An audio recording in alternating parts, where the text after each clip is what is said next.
Só um segundo, desculpa. Agora sim. Boa noite a todos.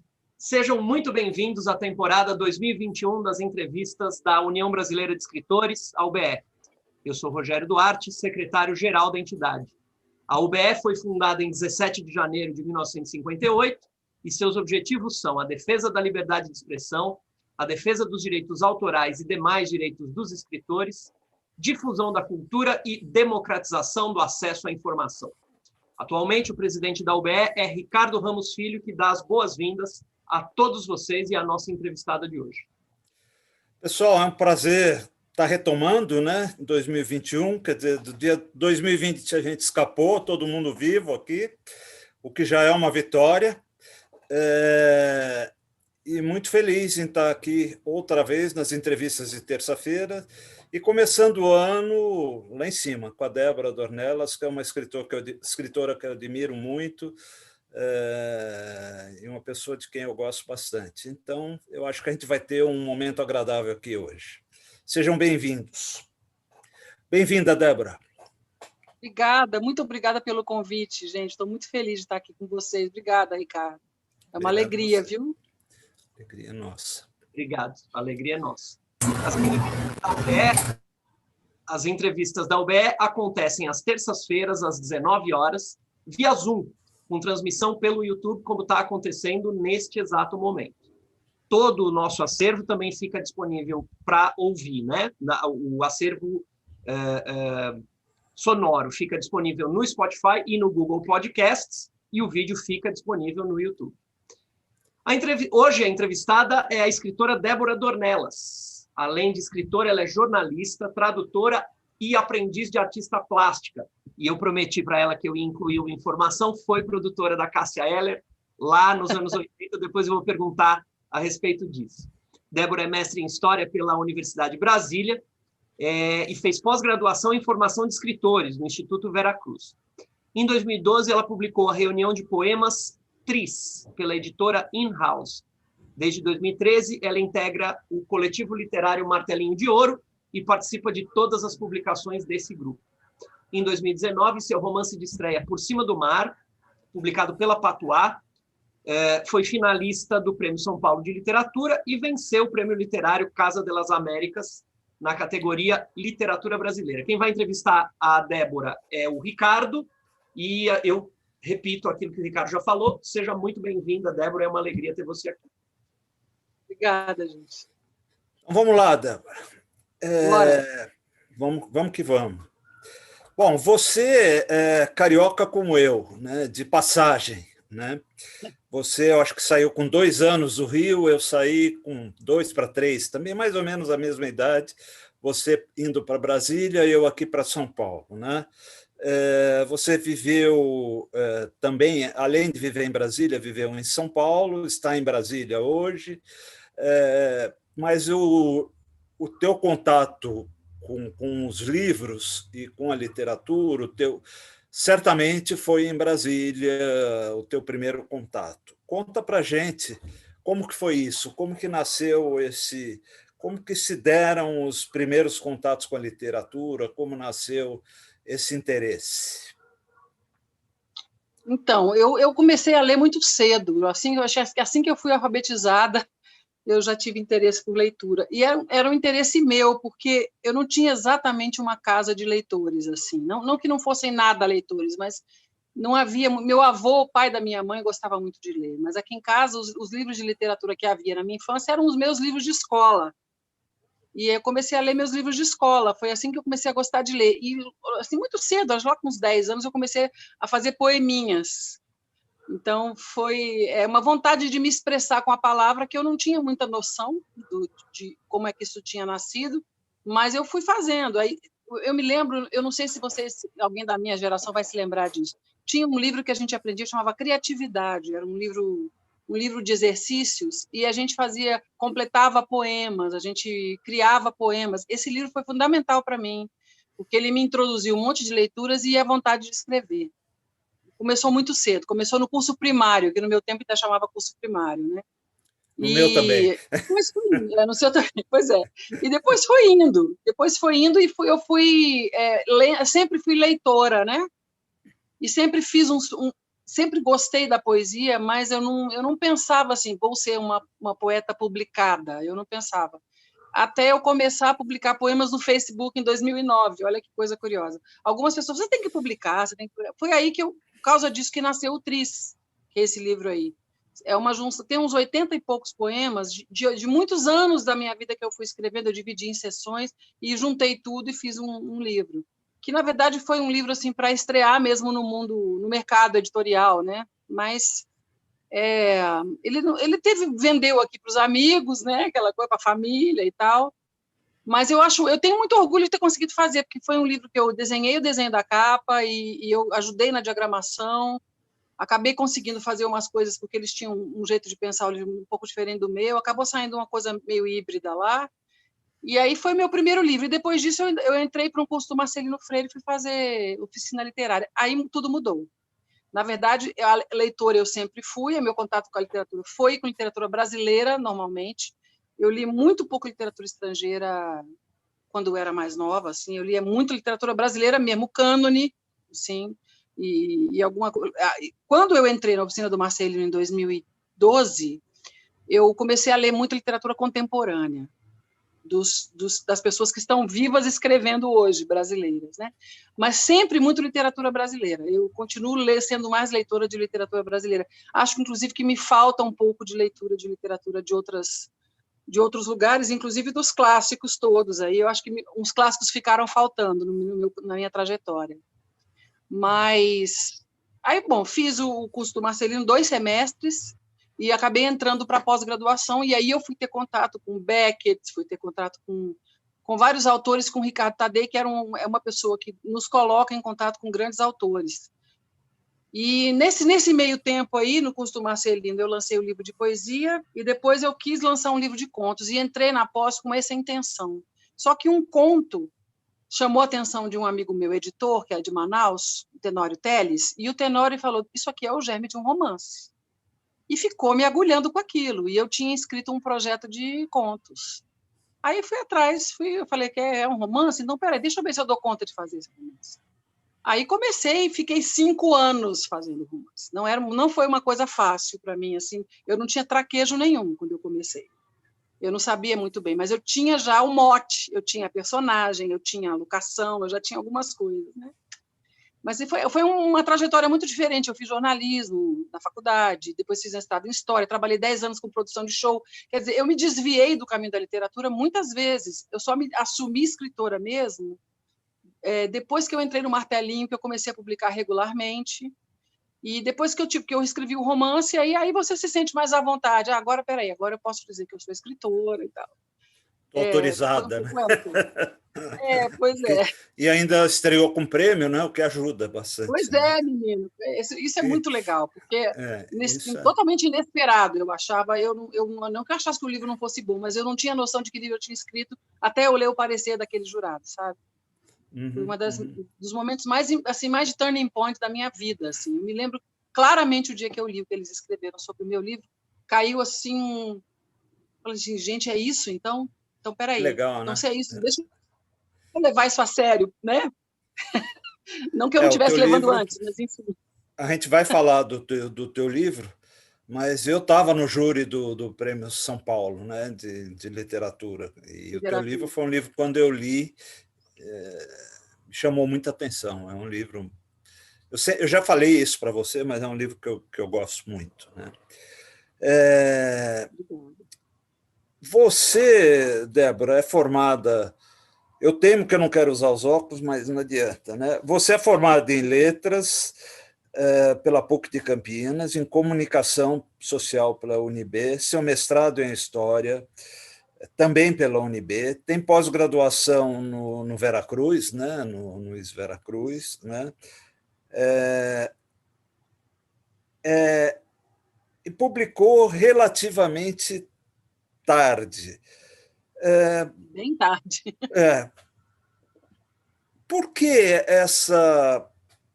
Porque eu acho que existiu aí, não sei, pelo que eu vejo, existiu aí uma busca pelo texto literário que não foi tão... A impressão que eu tenho é que você adiou um pouco, né, essa estreia, ou adiou um pouco se reconhecer como escritora. Por que isso? O que era? Era uma certa inibição? Era medo? Não é inibição. Eu Ou sou uma não era pessoa muito percebido? pouco. É porque você não me parece uma pessoa Sou uma pessoa inibida, né? inibida, não. Eu sou bem cara de pau, eu não tenho esse tipo de coisa, não. Não era, eu não tinha noção de que eu poderia ser escritora. Eu cheguei a pensar nisso algumas vezes ao longo da minha vida, mas como eu tinha uma outra atividade que me demandava muito, e eu acabei fazendo uma porção de coisas que não tinham nada a ver com literatura, e algumas coisas que tinham alguma coisa a ver. Eu primeiro entrei na faculdade, o primeiro vestibular que eu prestei foi para Ciências Sociais. Eu achei que eu fosse ser historiadora. A primeira coisa na vida que eu pensei que eu fosse ser historiadora. E eu não consegui nem ficar no curso, achei chato. No meio da parada, a UNB só vivia tendo greve. O reitor era um capitão de mar e guerra, não sei se vocês se lembram disso. Lembro. Foi na ditadura militar, a UNB fechou, sitiaram campos, foi uma baixaria horrível. Eu larguei o curso, e aí, quando eu fui prestar vestibular de novo, eu prestei em Campinas, eu não quis mais ficar morando aqui. Inventei que eu tinha que sair daqui, não tinha nenhuma razão para eu sair de Brasília naquele momento, sabe? Sim. Eu tinha uma sede de viver histórias diferentes, foi morar em pensionato, viver com gente muito diferente de mim. Isso é uma coisa que me atrai bastante. Então, saí e fui fazer letras em Campinas. E aí fiz uma faculdade de letras muito careta, em que eu não aprendi nada do que depois eu fui aprender. Não foi a faculdade de letras que me levou para a literatura, por exemplo, entende? É muito engraçado. Eu acho que eu já tinha a literatura quando eu entrei lá. Tá. Me levou mais até para a gramática do que para a literatura, vamos dizer assim. Eu aprendi sintaxe, trabalhei muito mais essas coisas, e um pouco de literatura inglesa, porque tinha um curso de português e inglês. Então, foi legal por esse lado. Mas eu não achava que eu ia ser uma escritora. Eu estava me preparando para ser professora. E eu lecionei no Estado, aqui no GDF, lecionei em rede particular, eu dei aula de português e inglês, de literatura, de gramática, durante um tempo, até cair de paraquedas na minha vida a música. Quando eu entrei na música, eu fiquei 10 anos fazendo produção de música. Aí a literatura ficou completamente de lado. Completamente de lado. Não como leitora, porque isso eu nunca parei, mas eu não produzia literatura mais, não escrevia muito esporadicamente, mas uma coisa muito confessional, mais para sair de dentro de mim o que estava me incomodando, do que propriamente para produzir literatura. Eu não sei te falar, eu só sei que quando eu estava em São Paulo, eu fui para São Paulo fazer um curso de negócio de cinema, eu tinha uma produtora de audiovisual. Eu sou aquela que já fez 500 coisas, entendeu? Aí fui para São Paulo fazer um Film and Television Business na Academia Internacional de Cinema, que durava 7 meses, um curso que eu fiz 7 meses, que não me serviu de nada, caríssimo, mas eu fui para São Paulo por causa disso e acabei ficando em São Paulo, trouxe minha filha para São Paulo e ficamos em São Paulo. E aí, no ano seguinte, alguém falou, por que você não faz a oficina do Marcelino? Mas, assim, uma sugestão aleatória, né? Muito... Falei, tá bom, vou fazer, ver qual é. Cara, na hora que eu entrei no curso do Marcelino, eu falei, o que eu estava fazendo até hoje que eu não comecei a trabalhar nessa carreira antes? E aí comecei a acreditar que aquilo fosse possível, mas eu achava muito distante, eu não me julgava uma escritora, uma pessoa que fosse capaz de se auto-intitular escritora tranquilamente e dormir de noite. Olha, sou escritora mesmo, gente, então tá bom, vou dormir porque eu sou escritora. Eu não tinha isso, juro, foi uma coisa que eu fui construindo com o tempo, sabe? Mas foi muito bom ter encontrado o Marcelino nesse começo, porque é uma pessoa que sabe trabalhar com escritor iniciante nesse sentido, e te incentiva, te joga para fazer as coisas, te dá um monte de dicas. É um cara maravilhoso, né? Amigão. Maravilhoso, uma generosidade que conheço em poucas pessoas. E aí fiz com ele, fui aluna dele 2 semestres seguidos, e no semestre seguinte que eu fiz a oficina, era para a gente fazer um projeto, eu fiz um projeto de livro de contos, mas sem acreditar no meu taco. Eu não acreditava, de verdade. Até eu começar a escrever esse romance, e ele começar a ter algum resultado, eu ainda tinha muitas dúvidas. E já tinha publicado com o Martelinho desde 2013. O Martelinho publica todo ano, a gente nunca deixa de publicar. Todo ano tem uma publicação, coletânea de contos, às vezes tem um poema ou outro. Mas eu comecei a entender um pouco mais que aquilo era possível. Foi nessa minha estada em São Paulo. Foi fundamental ter passado esses 9 anos aí, em São Paulo, porque aqui eu não teria tido essa experiência, essa oportunidade, entende? Eu teria ficado aqui dando tiro para tudo que é lado sem acertar em lugar nenhum. E eu ter ido para São Paulo me formou como escritora. Foi fundamental para a etapa final de eu me decidir pela literatura. E agora eu não tenho dúvida nenhuma de que é isso que eu tenho que fazer. Ai, que legal. Eu tinha muitas dúvidas. Que bom, que bom. Bom para todos nós leitores. Né? Graças a Deus. É uma tranquilidade, porque você ficar em dúvida é muito ruim. Não, é ruim, é horrível. Escuta, Débora, o seu primeiro livro foi O Tris, você já falou aí, né, que saiu em 2002, 2012, um livro de poesia, né, um livro de poemas. Né? O escritor Marçal Aquino, uma vez, em uma mesa... Olha que bonita a capa. A capa é tua, né? A capa é tua, né? É só o desenho, é meu. A capa é da pessoa lá que fez, mas essa flor aqui foi eu que desenhei. Foi você que fez, Era uma aquarela. Era uma aquarela. Legal. O Marçal Aquino, numa mesa de bar, uma vez, comigo e outros escritores, foi uma polêmica, a gente discutiu muito, defendeu a tese de que poeta já nasce poeta e só poeta, que poeta não... quando deixa de ser poeta e vai fazer outra coisa, acaba voltando para a poesia, porque, no fundo, o que ele é mesmo é poeta. Você publicou, além do Tris, você publicou o maravilhoso Por Cima do Mar. Né? Você concorda com essa tese do Marcelino ou não? Ou você... depois de ter publicado um romance, você acha que a tua poesia foi mais incidental ou você se considera mais poeta do que romancista ou contista, por exemplo, ou tudo? Eu não sei separar, sabe? Porque eu acho que ser poeta é uma coisa tão grande, tão grande. Ser poeta é muito mais do que fazer poesia. Não sei se eu estou me fazendo entender. Então, eu acho que ser poeta é uma coisa grande. E é uma coisa contra a qual você não luta. Não quero mais ser poeta. Eu acho que a gente não consegue. É quase uma condição, né? É uma condição. Mas quando eu fui fazer prosa, eu tinha muitas inseguranças, porque eu tinha muito mais intimidade com a poesia, que fosse mal, que fosse boa, não importa, mas eu achava era mais orgânico, vamos dizer assim, né? Mas a Amanda falou que ser poeta, a Amanda comentou a minha frase. Mas mas quando eu fui fazer o Por Cima do Mar, que tem longos trechos narrativos, puramente narrativos, né? Que não são... Eu percebi que a poesia me socorria como autora em vários momentos. Então, assim, quando eu queria dar um refresco para a minha personagem, ela caía numa prosa poética, ou para fazer uma catarse de um momento muito pesado, ou para ser um refrigério para ela de alguma maneira. Ela descansa na poesia, ou ela desabafa na poesia, para usar uma palavra ruim. Então, a poesia me socorreu. Qual foi o recurso que eu usei? Eu transformei a protagonista em poeta, né? Falei, não, ela gosta de escrever uns versos, porque senão, como é que eu ia botar a poesia lá no meio? Porque, na verdade, quem está escrevendo, quem está contando a história é ela. A partir do momento que eu saio da primeira página, que é aquela... que eu saio dos agradecimentos, já não sou mais eu, já é ela. É como se ela fosse o meu alter ego mesmo. Assim. Eu saio da história e ela que vai escrever. Então, os poemas eram dela, o glossário foi ela que escreveu, e toda a história foi ela que escreveu, a Lígia Vitalina. Eu sou a ghostwriter dela, entendeu? Uma coisa, uma loucura da minha cabeça isso. Mas isso ficou muito visível para mim, porque essa mulher, essa personagem ficcional, ficou me incomodando, me enchendo durante quase 5 anos para eu escrever esse livro.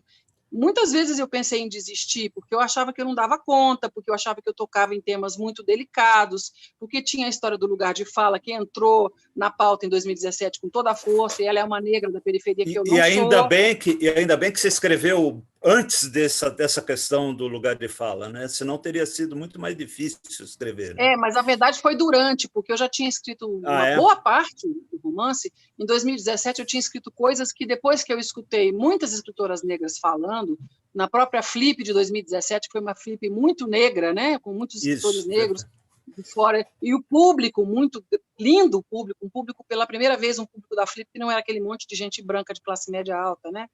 Então, essa Flip foi fundamental. Eu escutei uma mesa da Conceição Evaristo com a Ana Maria Gonçalves que determinou o que ia acontecer com a minha personagem. A minha personagem era estéril até então, e ela deixou de ser naquele momento. Porque ela ia ter uma filha adotiva, mas ela não ia ter um filho da barriga. E eu acabei botando ela engravidando, porque eu escutei a fala da Conceição e fiquei muito impressionada como isso está no nosso inconsciente, de você esterilizar as negras da literatura, né? Falei, eu não quero ser mais uma pessoa a fazer isso, não farei.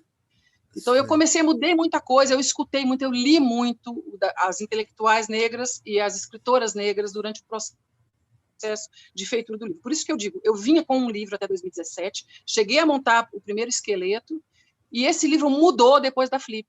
Ele não é que ele mudou completamente, claro que um monte de coisa ficou ali, mas eu mudei caminhos, eu mudei o fim do livro, eu mexi muito na história dessa personagem, e ela ficou uma mulher mais aguerrida. Ela era muito menos aguerrida antes. Ela era mais vítima do que depois ela se tornou. Mas, de qualquer jeito, ela ficou no meu pé para eu escrever isso. Então, a poesia entrou, o lirismo entrou nesse sentido. É muito dura a vida dessa mulher, né? E eu não queria que ela fosse mártir, eu queria que ela fosse uma vencedora. Então, eu tentei trazer o lirismo para ajudar ela também nesse momento. Aí, o amor, a história dela com essa filha. Eu estou dando um monte de spoiler aqui, mas tudo bem. Mas isso eu acho que é bom, porque isso faz com que quem não leu tenha vontade de ler, né? Espero, né? Ai, gente. Agora, a Lígia Vitalina, de certa forma, é uma personagem que você encontrou na Angola, né? Em Angola, né?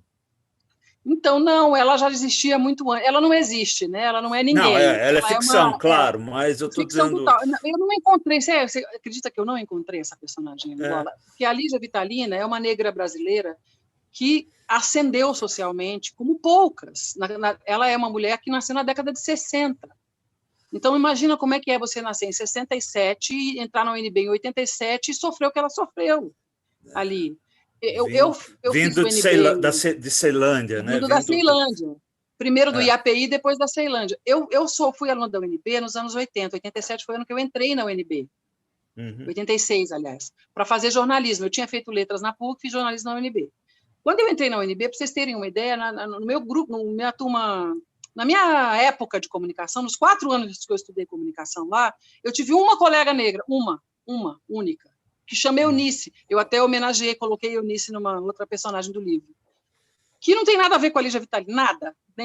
Não tem nem aproximação de nenhum tipo com a Lígia Vitalina. Eu não tive muito contato com a Eunice para poder saber coisas da vida dela. Ela foi minha colega numa disciplina de rádio só e nunca mais. E eu tinha um outro colega que era um senegalês, que não era um negro brasileiro, que era filho de diplomata. Então não conta, né?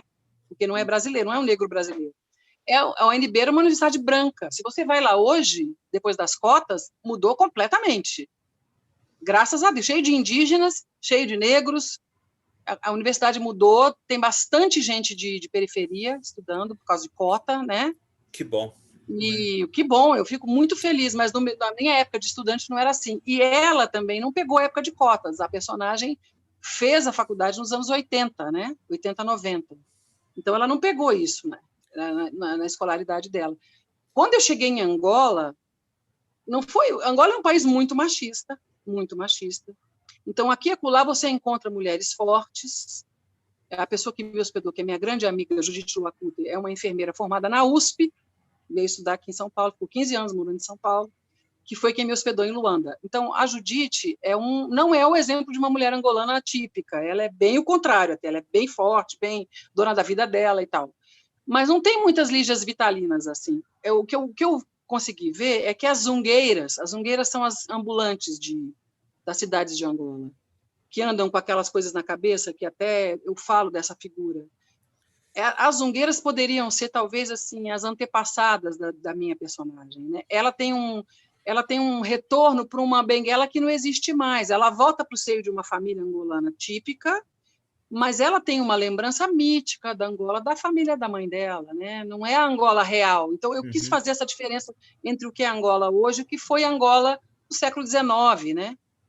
No tempo ainda do tráfico e tudo mais. São países... A ideia que se tem de Angola aqui é muito romantizada para algumas pessoas, né? Angola é um país muito bonito, encantador, rico e muito difícil de viver, né?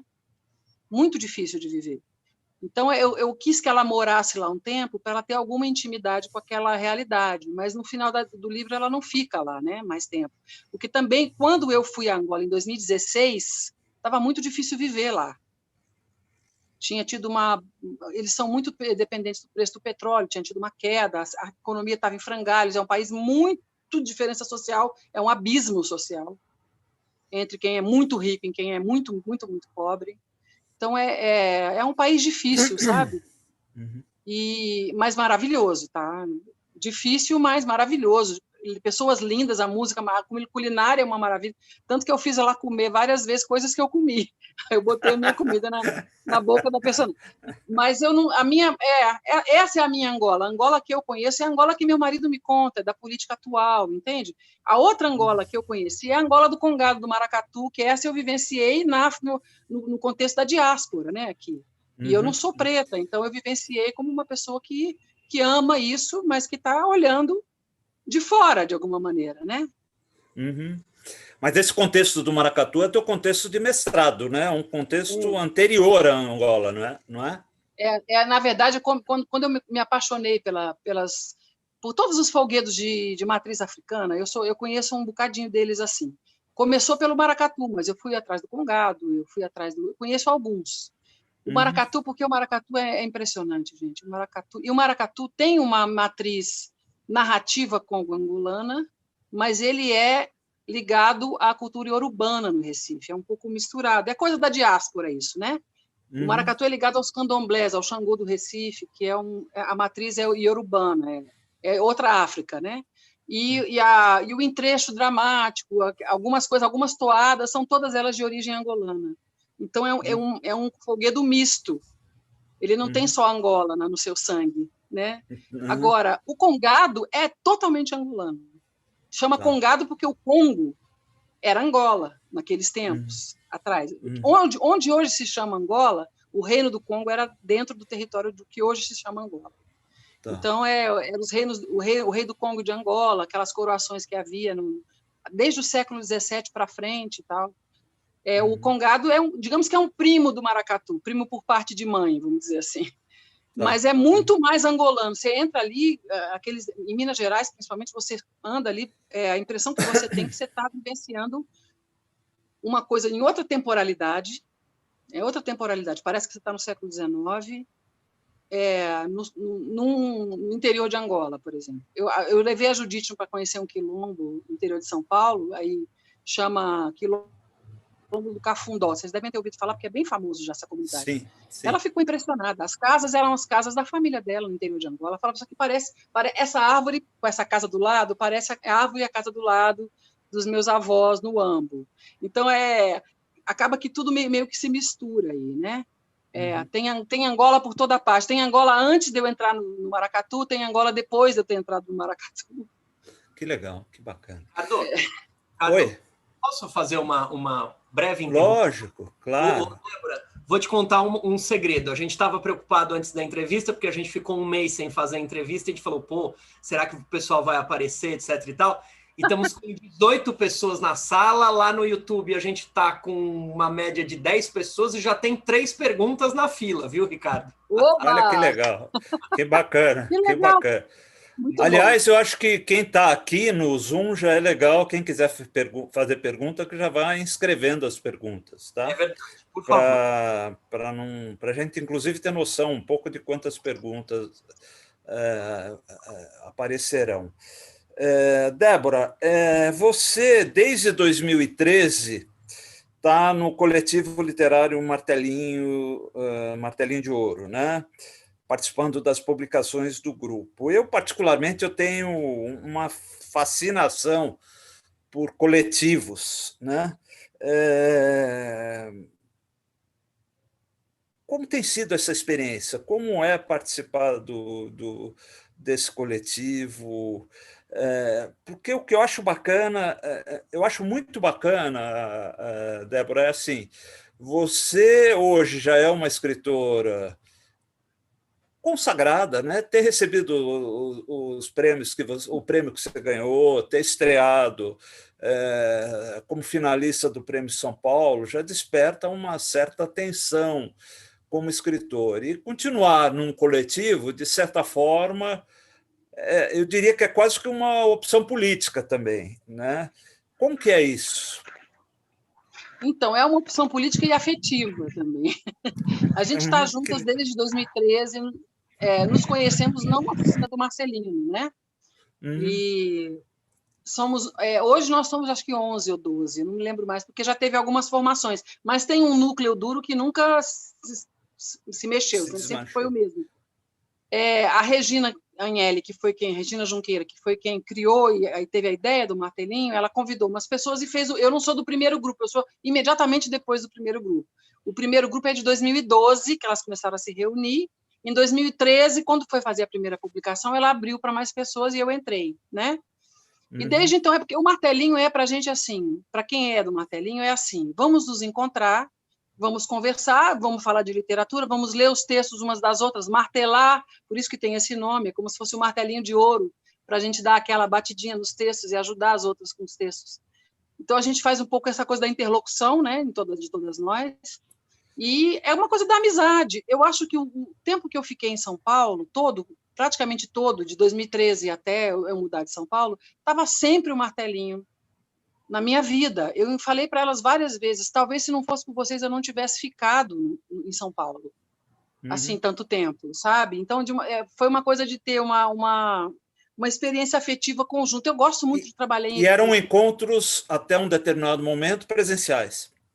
Sempre, sim, até a pandemia, todos, mas a gente começou com semanal, depois passou para quinzenal, depois a gente voltou para semanal, dependia muito do fluxo do momento ali, porque também é aquela história de publicar todo ano, sempre a gente tem um estímulo para se reunir e falar daquela publicação que a gente está fazendo, né? E acabou criando um laço de muita amizade entre nós, e a gente tem uma amizade muito sólida.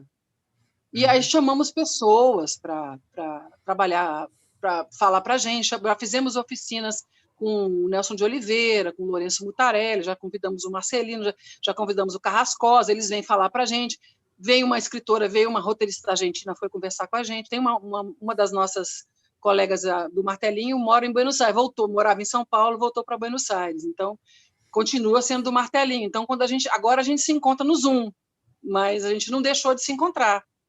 Porque acabamos de lançar um livro, lançamos o Projeto Pangolim em 2020, no auge da pandemia.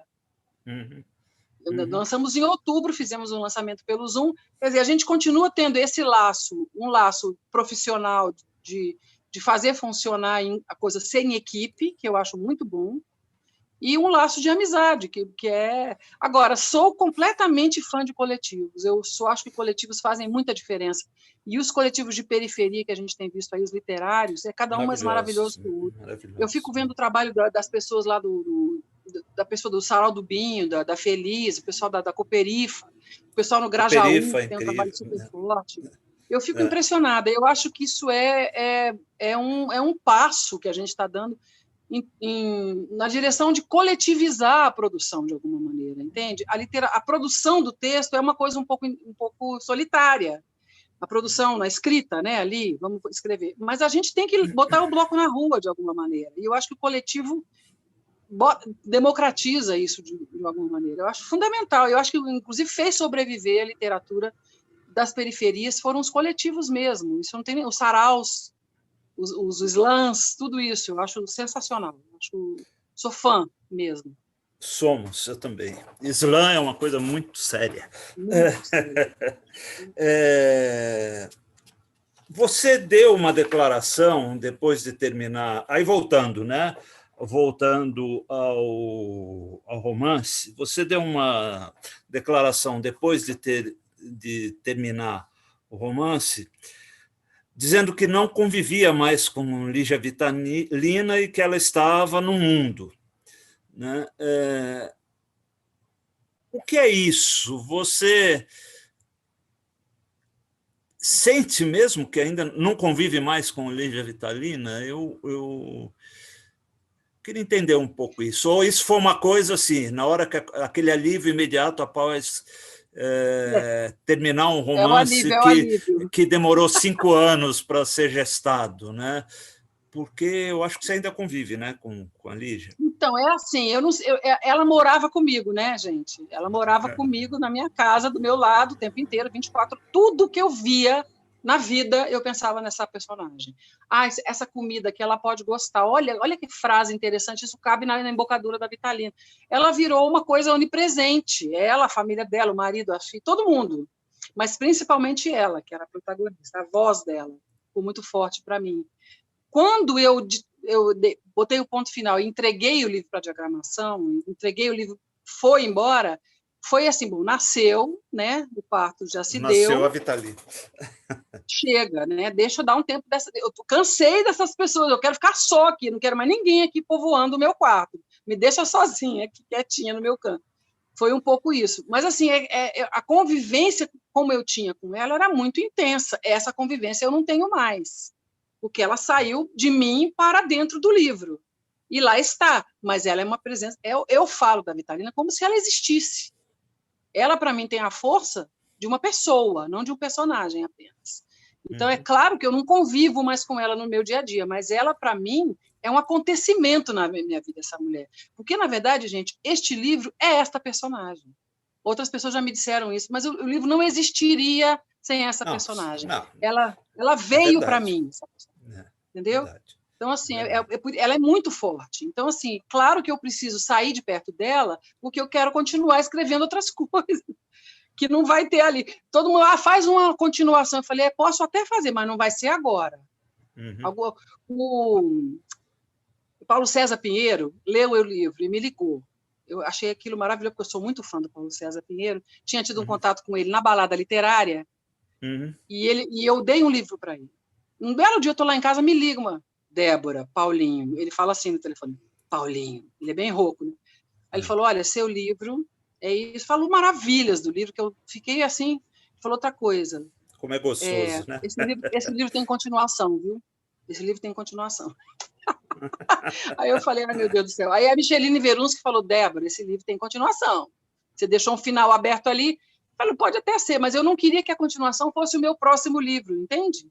Sei. Porque eu tenho outra história na minha cabeça agora. E eu preciso sair desse convívio para fazer uma outra história, sem essa contaminar demais essa outra, que já é muito forte, é difícil, porque também vou passear fora do Brasil, também vai para a África, essa outra história. Porque aí essa é uma obsessão minha. A história de África na minha vida é uma obsessão. E eu acho que vai ser difícil eu sair dessa obsessão. Mas a Vitalina vai sair.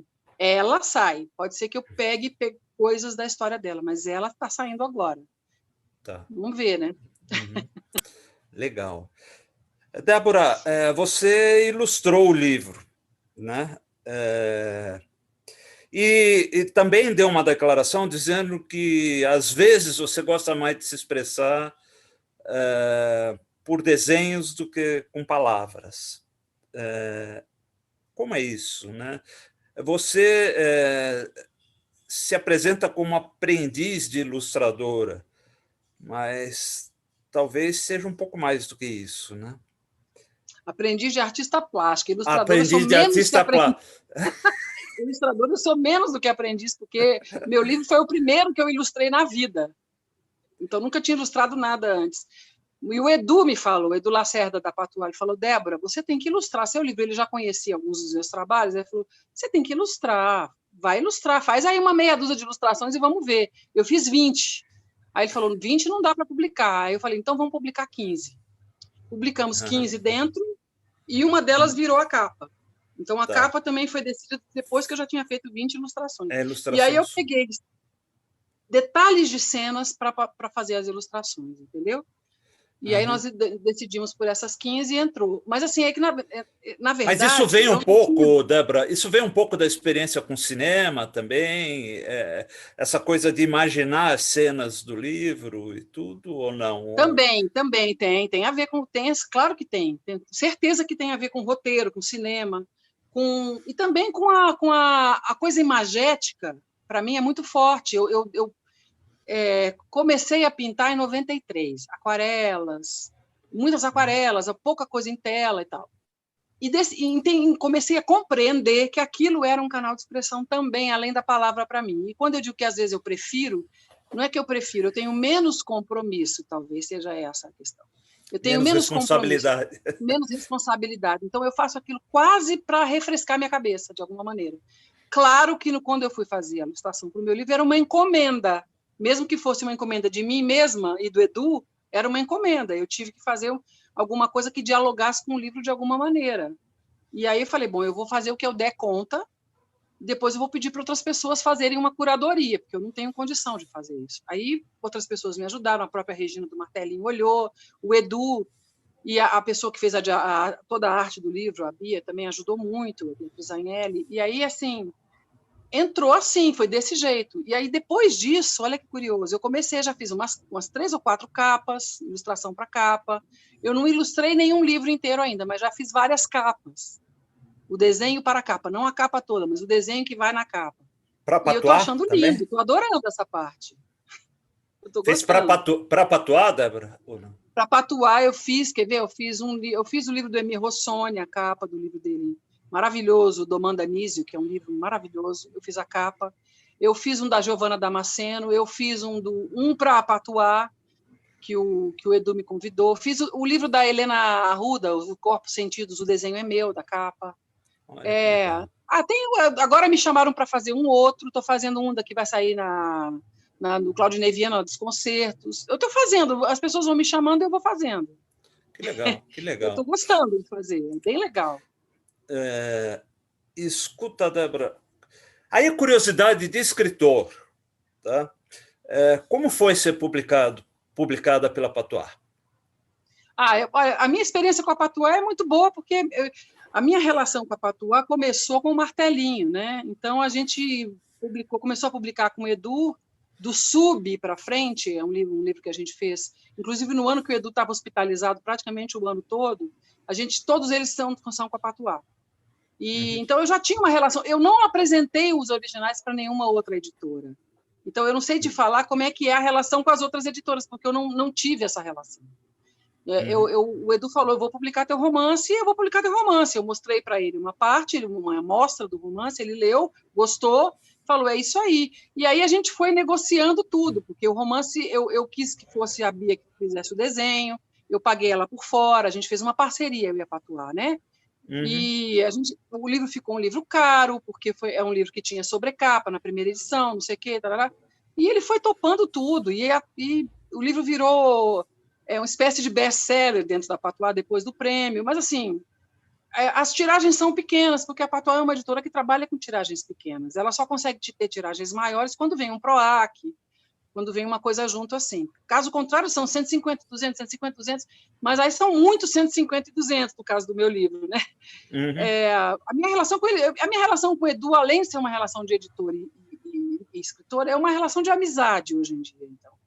Então, assim, a minha relação com eles é uma relação muito camarada. Eu sou uma frequentadora do Patuscada. Com o tempo que eu morei em São Paulo, eu ia quase todo dia ao Patuscada.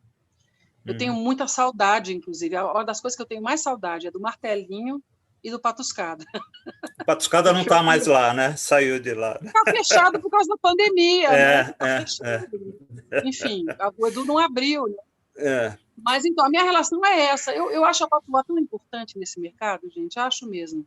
E acho que o Edu agora está criando possibilidades de ter um crescimento e tal. A Amanda entrou para o conselho editorial, virou assistente editorial, achei maravilhoso. Falei para ela, foi a melhor notícia dos últimos tempos. Eu fiquei muito feliz também quando eu vi. Também fiquei muito feliz. Então, assim, eu acho que a Patuá vai caminhar aí e eu quero ver esse caminho aberto, sabe? Mas estou aqui, né, gente? Eu estou fazendo as coisas. Eu entrei para a agência da Mariana Teixeira Soares, a MTS, né? Ela me convidou desde lá, acho que foi no começo de 2019, ela me convidou e eu aceitei. Então, eu não sei muito o que vai acontecer. Eu estou com um livro de contos engatilhado aí para publicar no comecinho do segundo semestre. E aí, depois eu vou começar a trabalhar só no romance e não vou publicar enquanto eu não terminar o próximo romance, né? Que eu já comecei. Então, pouco antes da gente passar para o público, eu só queria saber um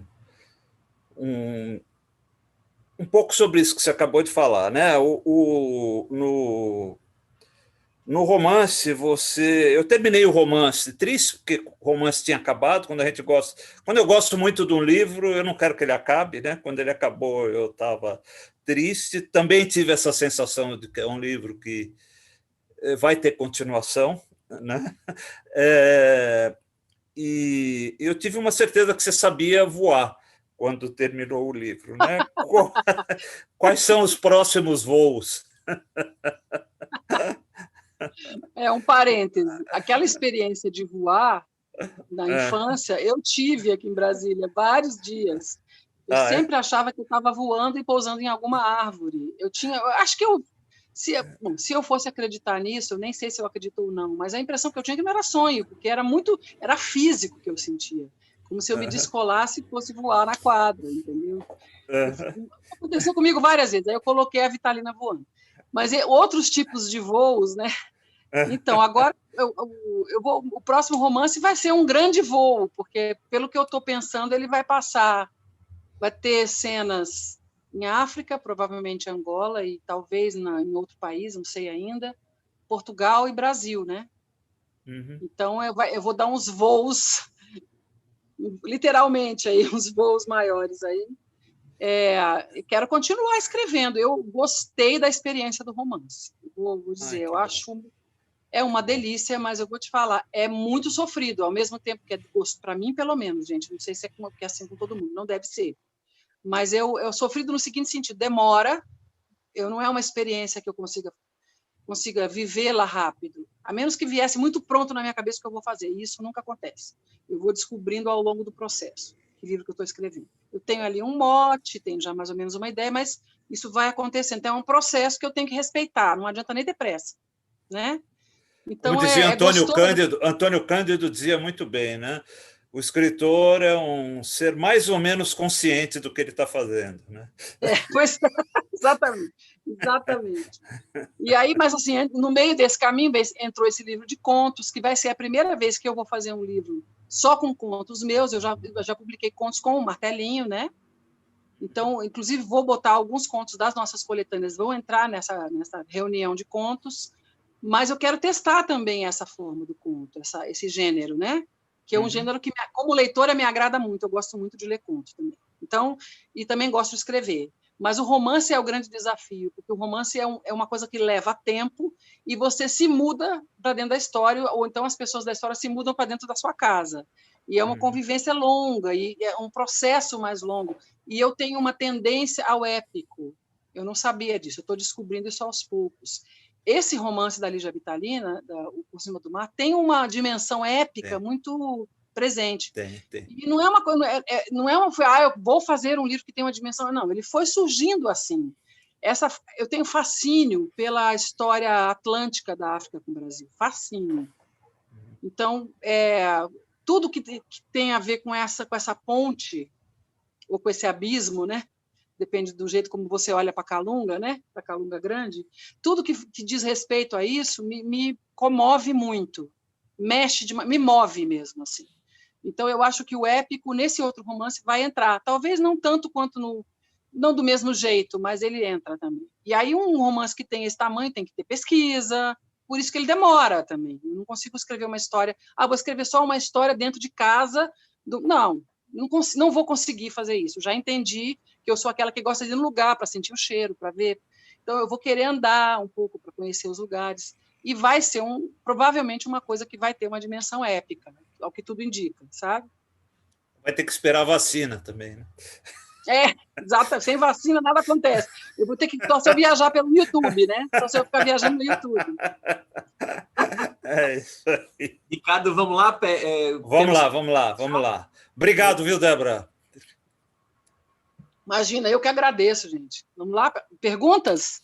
Perguntas, vamos lá. Eu vou começar, eu vou fazer o seguinte, pessoal, eu vou intercalar perguntas que foram feitas lá pelo YouTube, depois com gente que está aqui na sala, volto lá para o YouTube, vou intercalar um pouquinho.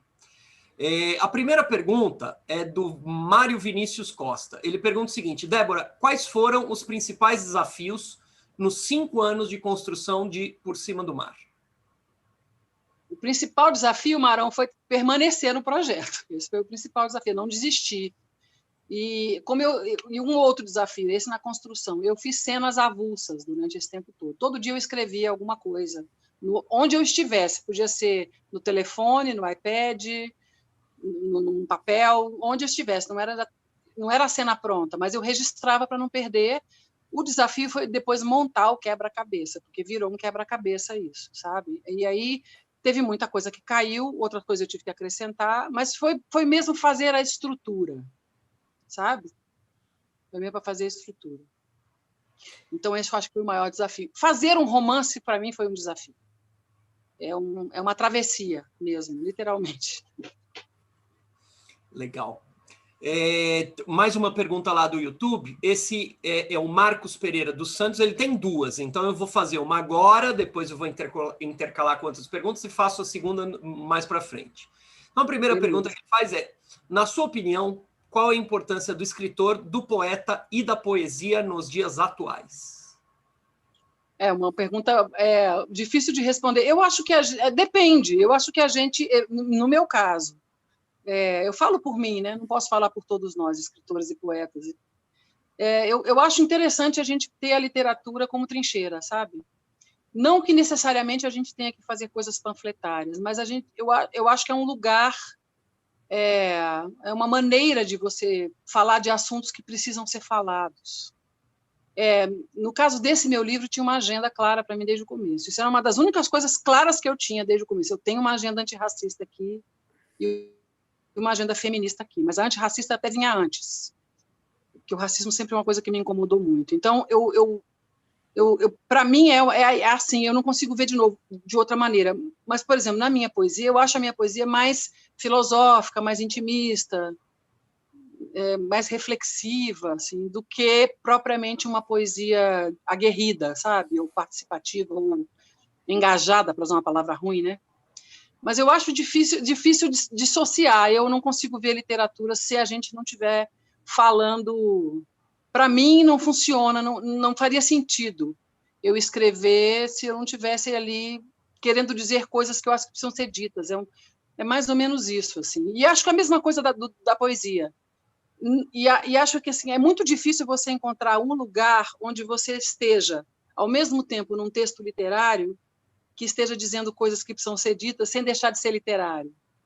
Esse eu acho que é um desafio um pouco dos poetas muito também, sabe? Senão fica só manifestos o tempo todo, e eu acho que a poesia é mais do que manifestos. Mas eu acho que é uma trincheira, sim. Eu não consigo ver de um outro jeito, sabe? Cada vez mais, né, gente, inclusive.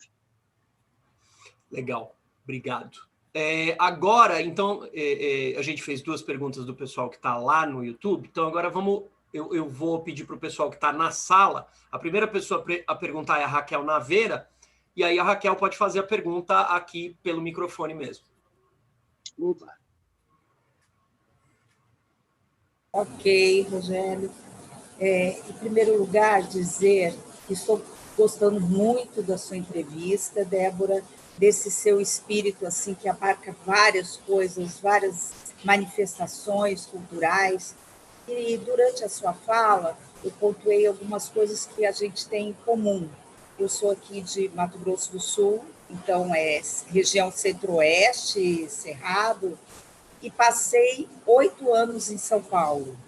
E esse tempo que eu passei em São Paulo, eu senti, como você disse, foi muito importante para mim, como escritora, como pessoa, as amizades, ir no Patuscada. Foi um momento assim, muito importante para mim. O resultado disso é estar aqui nessa sala com esses amigos. Foi muito importante. O tempo também que eu passei no Rio, 2 anos no Rio, esse movimento Brasil, África, Portugal, ele é muito forte no Rio de Janeiro. A gente sente mais do que em São Paulo. Vi cenas que pareciam aquelas figuras, aqueles desenhos do começo da colonização, eu vi se reproduzirem na minha frente. Sabe, aquele negro carregando um feixe de alguma coisa com a calça de capoeira. Parece que você está em outro século, sabe? Muito, muito forte mesmo. Gostei quando você disse que gosta de ir aos lugares. A Nélida Pinhon agora escreveu sobre Sagres e ela esteve lá. E ela disse que não escreveria aquele romance sem sentir os ventos benfazejos que levavam os navios e se colocar ali diante daqueles carvalhos da região de Sagres. E é muito importante também isso que você falou a respeito do maracatu, do congado, desses folguedos, a presença do século XIX nesses folguedos, e assim, alguma coisa que nos remete à Idade Média também, alguma coisa que nos remete às monarquias, o rei e a rainha, por exemplo, que é alguma coisa também que chega a impregnar o carnaval. E eu sei que eu estou atrás de spoiler, né? Mas eu gostaria que você falasse um pouquinho mais sobre alguma coisa que você possa dizer sobre esse novo romance, porque você já fez um épico por cima do mar, centrado talvez mais em Angola, e eu queria saber agora, sim, será que pode, sobre o passeio que você gostaria de fazer para esse novo livro. Só para completar, Débora, eu gostaria de dizer que as editoras independentes, no seu caso a Patuá, no meu caso a Penalux, estão tendo assim um papel importantíssimo na literatura, de vitalização, de colocar novos escritores, de ter uma nova posição em relação ao comércio do livro, a exposição do livro, e ganhando prêmios, ombreando com grandes editoras.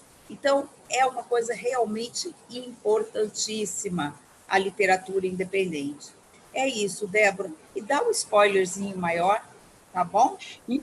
Então, Raquel, olha, é porque é o seguinte, eu não tenho ainda caldo para te dar spoiler, porque está muito incipiente, sabe? É o personagem que transita entre Portugal, Angola, Brasil, Espanha, vai andar um bocado. Está muito no começo, eu ainda estou achando um pano de fundo, mas vai ter coisas que vão remeter à guerra em Angola, vai entrar um pouco mais na história de Angola, e vai também ter Portugal, bastante Portugal. Qual tempo? Seria qual tempo? Então, não, já século XX até XXI. É um livro, tipo, uma história contemporânea do século XX para cá. Não tem nada de época, assim, não é? Tem de época do século XX, né? Não do XIX. Sucesso desse livro. Obrigada. Força nesse trabalho, tá? Obrigada. Obrigado pela pergunta, Raquel. A gente tem uma pergunta do Sibila, que ele está aqui na sala, mas ele está com um problema no som, então ele escreveu a pergunta, eu vou ler. Ele diz o seguinte: Débora, você tem alguma crítica aos cursos acadêmicos que você fez? ele percebe isso acho que naquele momento você falou do curso de letras e tal. E ele pergunta o seguinte: essa resistência é específica aos cursos de letras e cinema que você fez, ou é algo mais conceitual mesmo? Então, eu não fiz curso de cinema, eu fiz jornalismo na UNB. Eu fiz letras numa PUC de Campinas. Eu acho que o meu curso de letras era um curso cristalizado, assim, um curso antigo. Eu me formei em 81 em letras, né? Então, assim, eu fiz no começo, metade dos anos 70 eu entrei na faculdade. Eu entrei em 78 na faculdade de letras. E aí eu fiz esses 4 anos, mas era tudo muito engessado, professores muito idosos, aquela coisa muito gramática, sintaxe, literatura, tudo muito separado. Eu digo, é um curso careta nesse sentido. Era uma turma de 40 alunos, 38 mulheres e 2 homens. Era um curso que muitas faziam só para dizer que tinha feito algum curso de letras. Você não percebia uma participação apaixonada das pessoas naquelas aulas, sabe? E a sorte é que eu tive bons professores ali, então salvaram-se algumas coisas. Né? no curso de sintaxe, por exemplo, salvou bastante coisa, e uma professora de literatura brasileira que era muito legal, a Silvia, me lembro muito bem dela. Mas a faculdade isso não é prerrogativa do curso de letras da PUC, não. Eu escuto muita gente falar que as faculdades de letras do país, salvo exceções, porque existem exceções, com certeza, param de estudar, sei lá, um pouco depois do modernismo, não se estuda nada de literatura contemporânea, né? Eu escuto sempre essa reclamação de todo mundo que passou pela USP ou por outra faculdade de letras.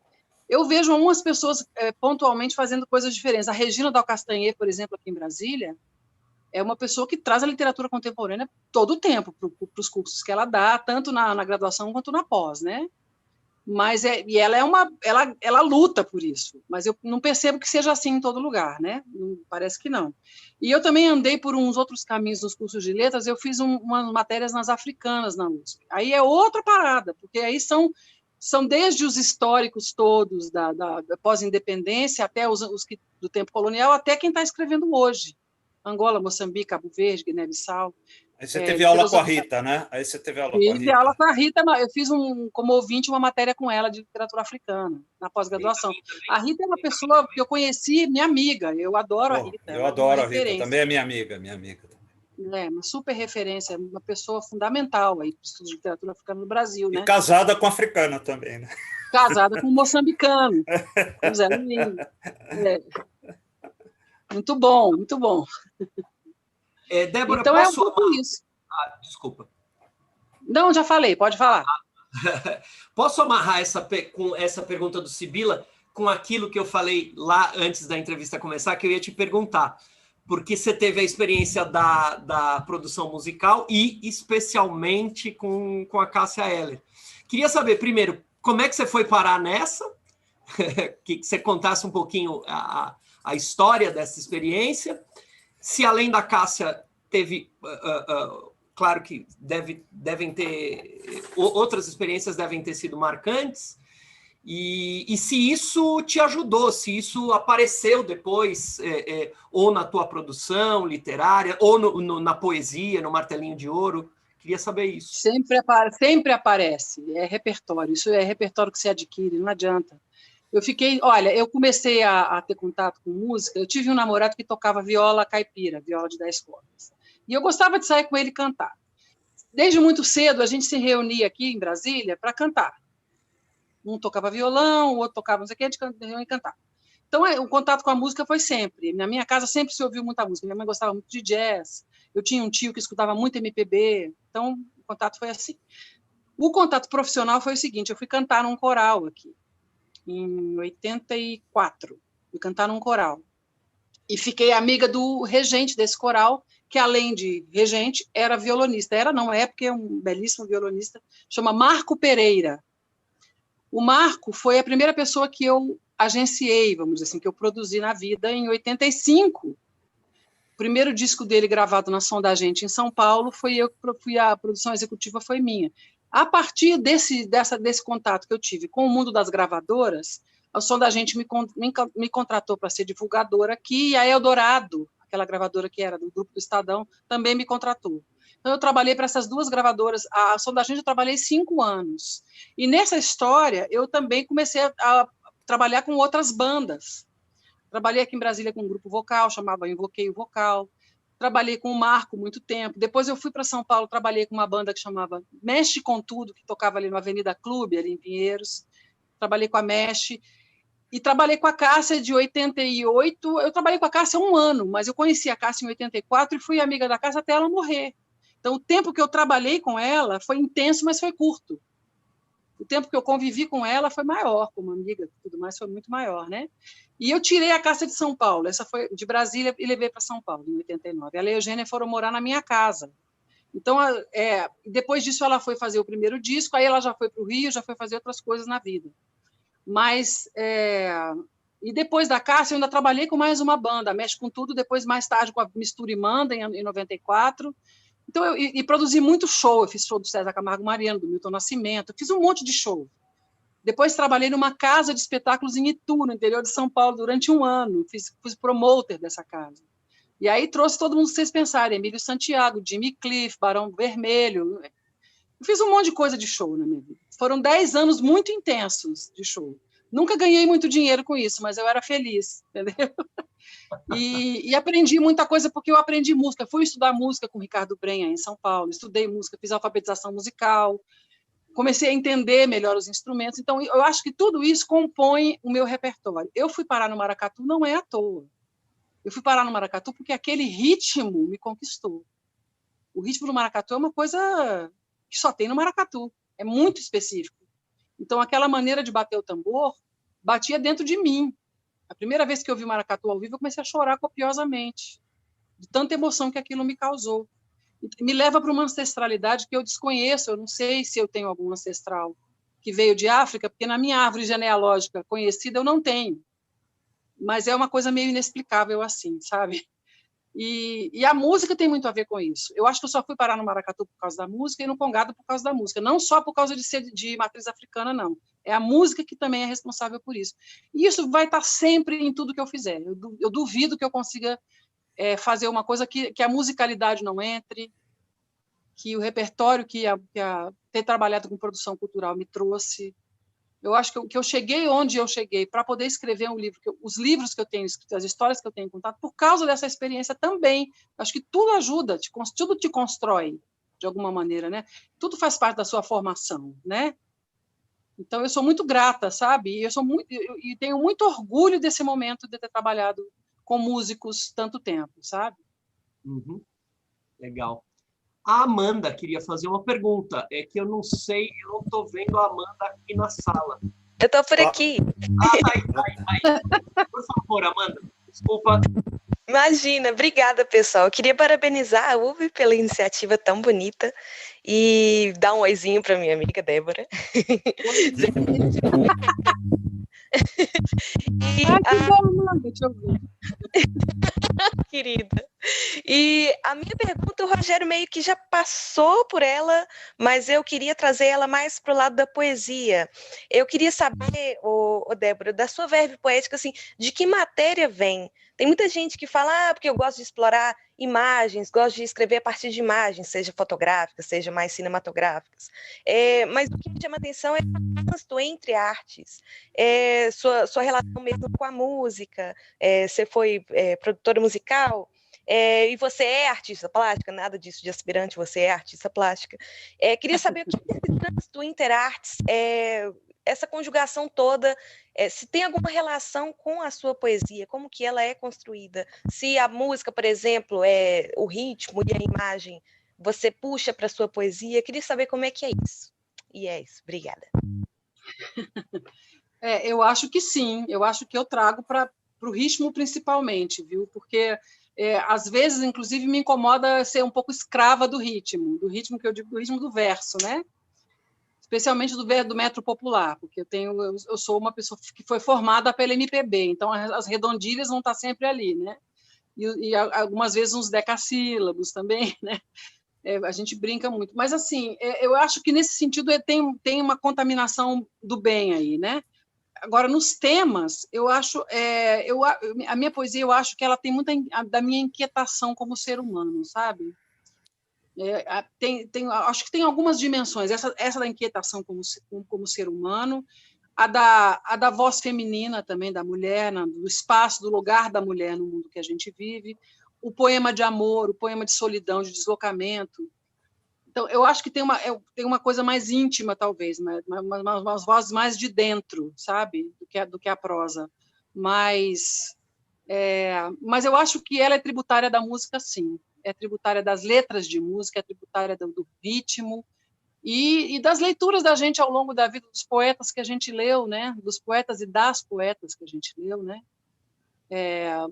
Isso, um conjunto de coisas. E essa coisa entre artes é muito engraçado, porque às vezes vocês já devem ter visto no Facebook, né, Amanda? Eu publico um desenho com um poema. Então, assim, a maioria das vezes, o poema me pede o desenho. Então, eu tenho o poema e eu falo, deixa eu ver aqui no meu repertório de desenhos, que eu desenho, como eu desenho no iPad, eu desenho muito rápido. Então, eu tenho milhares de imagens desenhadas, né? Num aplicativo que eu uso. Então, eu desenho e aí eu vou buscar um que conversa. Esse conversa. Às vezes, quando nenhum conversa, eu faço um para conversar. E já aconteceu o contrário, de eu pegar um desenho e esse desenho me inspirar um poema. Então, tem uma interface aí, a Interartes é o tempo todo assim, não tem como ser diferente. Eu acho que a Adélia Prado que falou que a arte literária mais próxima da pintura é a poesia, né? Eu acho que tem uma frase dela que é algo parecido com isso. E eu acho realmente que são parentes. Eu acho que elas conversam muito bem quando você faz um quadro e põe um poema do lado. Às vezes uma frase, às vezes uma quadrinha, às vezes, sei lá, um texto qualquer. Eu gosto muito dessa interação. E, para mim, hoje em dia, é muito difícil eu publicar um poema que não tenha uma imagem junto. Depois que eu comecei a desenhar, para valer, assim, muitas vezes, o poema, em geral, vem acompanhado com um desenho. Mas isso é porque eu tenho essa plataforma de expressão, né? Mas é isso, é um pouco isso. Não sei se eu respondi, Amanda.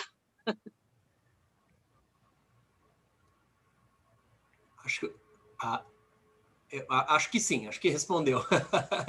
Legal. Obrigado. Estamos partindo para a última pergunta, então, que é a pergunta do Marcos, que foi aquele que fez a primeira pergunta, né? Eu deixei a segunda pergunta dele agora para o final. Ele diz o seguinte: você concorda com a concepção de alguns intelectuais da área literária que dizem que o Brasil ainda é um país de poucos leitores? Eu acho que se a gente for considerar o número total da população, sim, né? Eu não sei números de letramento no Brasil, mas eu acho que assim, eu acho que o letramento ainda é muito baixo entre nós. Eu vou pensar assim, no meu universo imediato, aqui, mesmo pessoas com alto letramento, com pós-graduação, são muito pouco leitoras. Dentro da minha própria família, eu enumero aqui para você uns 5, 6 primos que nenhum lê literatura brasileira, por exemplo. Então, eu acho que é um país de leitores, mas não necessariamente... Tem leitores, mas não necessariamente leitores de literatura, de texto literário mesmo, sabe? Eu não sei se poucos leitores. Me parece que sim, de uma certa maneira, sim. Eu precisaria ter um pouco mais de dados para responder isso com mais cientificamente, sabe? Eu estou indo mais pela minha intuição do que por uma análise dos dados, né? Muito legal. Então, pessoal, acho que eu encerrei. Todo mundo que fez perguntas, só vou checar lá no YouTube se alguém fez mais alguma. Ninguém. Então, a gente está partindo para o encerramento. Débora, eu vou te pedir 1 minuto só para eu divulgar as entrevistas das semanas que virão. Tá bom. E aí o Ricardo faz as despedidas, tá bom? Tá bom. Pessoal, essas aqui são as entrevistas. Estamos na nova temporada de entrevistas da UBE, em 2021. Semana que vem, a gente tem Heloísa Buarque de Holanda, de certa maneira, uma intelectual que dispensa apresentações, né? Uma grande pesquisadora de literatura. Ela lançou, acho que é muito marcante, ela tem muita coisa, mas é muito marcante, uma coletânea que ela lançou na década de 70, com alguns poetas como Roberto Piva, Torquato Neto, Roberto Schwartz, Ana Cristina César, Vali Salomão, Chacal, que foi a coletânea que se chamava 26 Poetas, né? Que lançou, vamos dizer assim, projetou a chamada geração mimeógrafo ou geração da poesia marginal.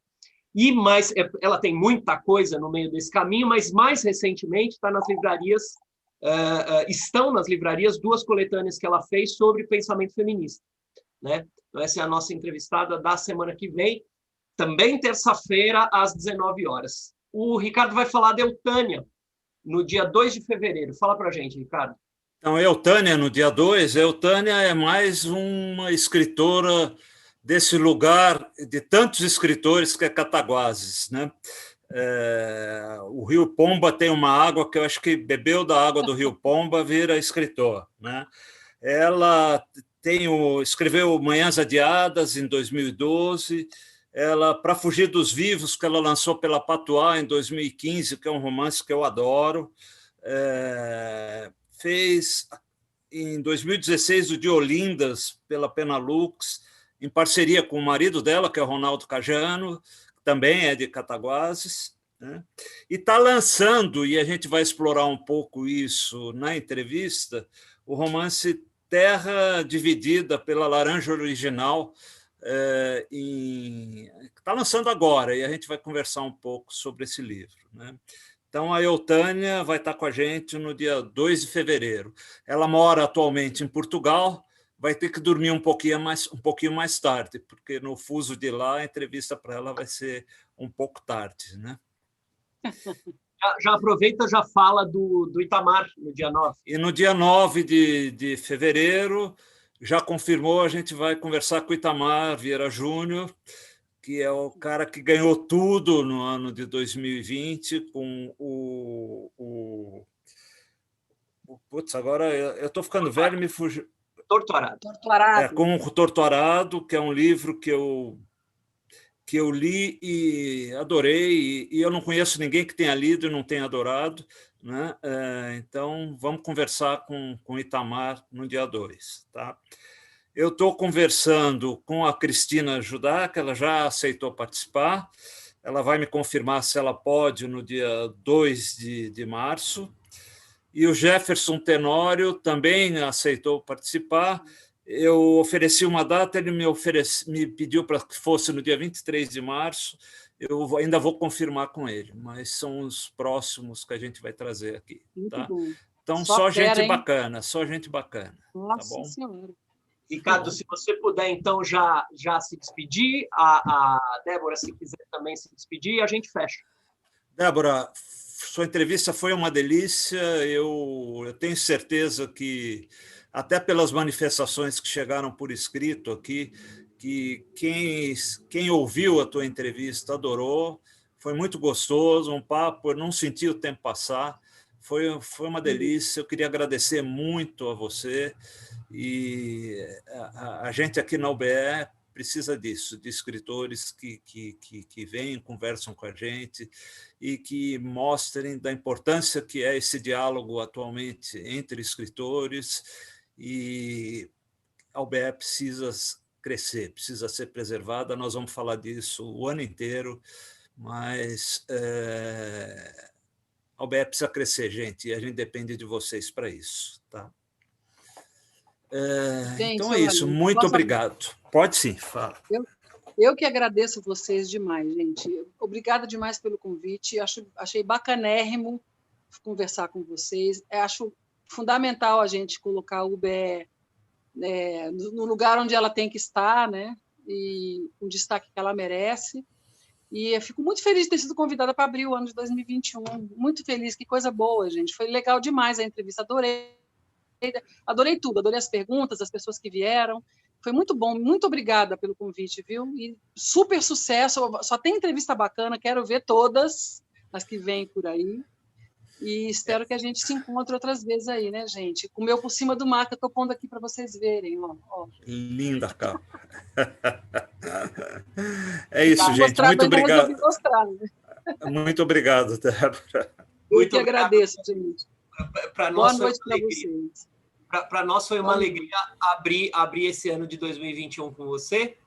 E a todos que estão na sala, uma boa noite. E esperamos todos vocês na próxima terça-feira, às 19 horas. Sempre a gente abre a sala com meia hora de antecedência para quem quiser bater papo.